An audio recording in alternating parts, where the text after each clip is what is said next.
But the state capture inquiry has provided a lot of drama during the year. Reporter Tumaole Mohlaoli has been covering the commission. He's put together an hour-long wrap of the highlights of the year that will be broadcast just after this bulletin at 5 o'clock. He joins me now to discuss what we can expect. Now, a lot of things that were said in that media briefing by Deputy Chief Justice Zondo. One of the most important things that I think that we need to talk about is utterances around the Gupta evidence. He said that he doesn't think that they're coming to South Africa anytime soon. He also said that their testimony is now not as important. Please unpack that. Absolutely, Nanti. If you remember well, when the Guptas basically hightailed it out of South Africa, they left in quite a rush. Their Saxon World mansion was basically left wide open. They took what they could take, and we know that reportedly it was bags full of cash, and they left the country. Now, with the Commission of Inquiry into State Capture, it seeks to investigate the extent of the Gupta brothers and their associates' influence, undue or otherwise, on state-owned enterprises, the heads of the state-owned enterprises, including, of course, the head of state himself, President Jacob Zuma. We've heard during various streams of evidence at the parastatals, including Eskom and SAA, how the Gupta brothers and the one Salim Essa and others seemed to basically hold shadow meetings of official board meetings where they would take decisions, and sometimes even sit in on official board meetings or come in conveniently and seem to sway the direction of where contracts would go. We're talking multi-million rand contracts here. So this is why the Guptas specifically were central to the state capture narrative. Now, what Deputy Chief Justice Raymond Zondo has now put before the Commission of Inquiry is that the list of evidence in terms of witnesses that has been given to the Commission of Inquiry doesn't necessitate them to come forward and speak. He doesn't believe they would anyway. They have not given any indication of even caring what is happening with the State Capture Commission of Inquiry. Their names are bandied about almost weekly, and we have not heard or seen any statement in their defense coming from themselves or their associates. So certainly it wouldn't change anything materially because the evidence is there. The Commission of Inquiry, those who come and testify before the Commission of Inquiry know that they're doing so under oath, and this is evidence that will be taken forward following its conclusion. In fact, what he did say is that he believes that the inquiry will be credible even without that testimony. I'm wondering how much of that also speaks to the fact that we've had more than, 278, if not more, people who came in front of the commission, thousands and thousands of evidence gathered during that space. But also what was important was that Judge Zondo said that he wishes to extend the commission by a further 3 months. What does that mean? Well, that means he's also reacting to the reality of the impact of the COVID-19 pandemic on the work of the Commission of Inquiry. The Commission of Inquiry was set or expected to wrap up earlier this year, but it was stalled as the world was reeling from the effects of COVID-19. What this means for the Commission as well is that we can expect more bills, to put it bluntly. Commission Chair, Deputy Chief Justice Raymond Zondo, also showing that he is, sensitive to the fact that the Commission of Inquiry is such an expensive exercise with all the challenges that the country is facing. But he does believe that, carrying on in a steadfast fashion will then yield the full truth of what happened and reveal the full state of state capture, so to speak. So this is the aim and this is the ambition.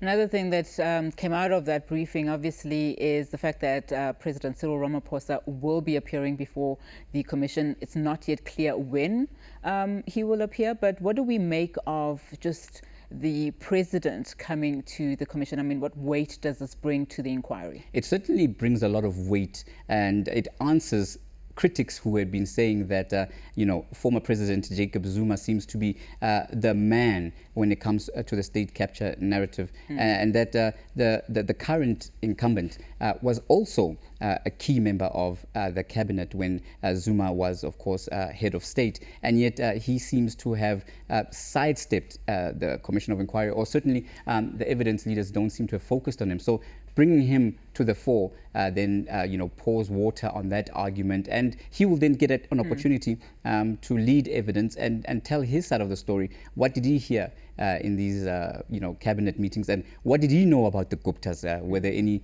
meetings at restaurants and any undue conversations that weren't meant to happen with people that weren't meant to be talking to him? And we will find out when he comes and takes the evidence. I'm wondering what that signifies, particularly because he spoke about Jacob Zuma and the former president, and how his testimony is very important given the fact that so many people mentioned him during their testimonies, and yet the former president has been not wanting to appear in the commission. I mean, he's prevented going there by all means. So now you have President Cyril Ramaphosa, who hasn't really been implicated, who hasn't really been mentioned throughout this commission, taking a stand and a lead to say, I will, show leadership and come through to the commission. I mean, it's almost like a comparison. It's a very subtle comparison in terms of just the kind of caliber of leadership that you do need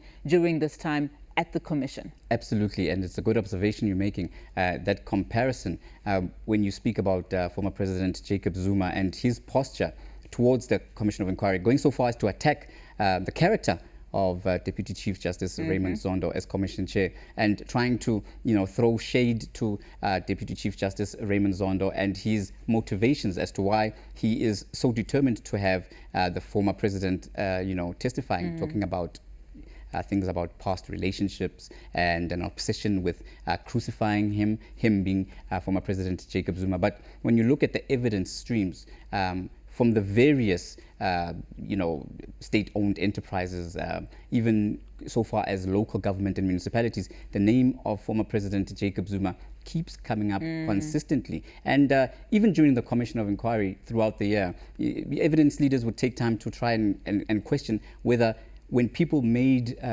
assertions that they thought that Ubaba, as he became fondly known in those circles, wanted something to be done, did he specifically give an instruction, or was there a perception? And there seems to be, in as much as there are direct instructions given to individuals to act in a certain way, there seems to be a perception or a feeling amongst others that this is what was meant to happen. And if something was mooted wherever, Ubaba certainly would have known about it and would have wanted it to go the way it would have gone, and leading to the state capture inquiry. And you look at someone like Salim Essa again, I mentioned the name, who had no links to any state-owned enterprises. He had his own company, but somehow was always at places where ordinary individuals, ordinary entrepreneurs wouldn't have access, having access to people who were questioning who this individual was.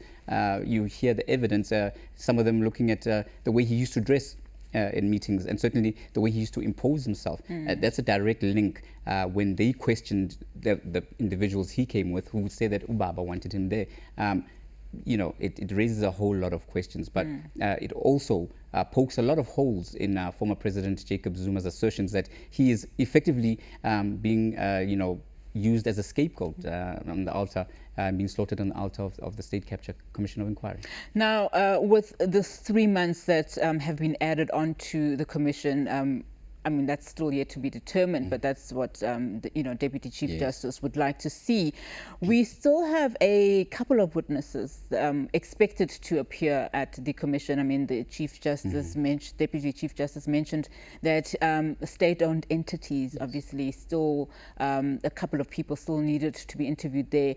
Pretty much, I think they've wrapped up with the SABC. But just take us through just what was likely to happen over the 3-month extension, in as far as helping the Deputy Chief Justice compile that report we do expect after that commission has concluded. Yes, the all-important report. So what we do expect is that they will revisit certain evidence streams. You mentioned the SABC, you would mention, of course, ESCOM, Transnet, SAA, and basically municipalities as well. And what the Commission of Inquiry has been very good at doing through its investigators and evidence leaders is that they don't only target the principals, people in positions of high authorities, including CEOs and directors. They also go for others who would be considered people doing menial jobs, in no disrespectful manner, but certainly not decision makers, because that helps corroborate certain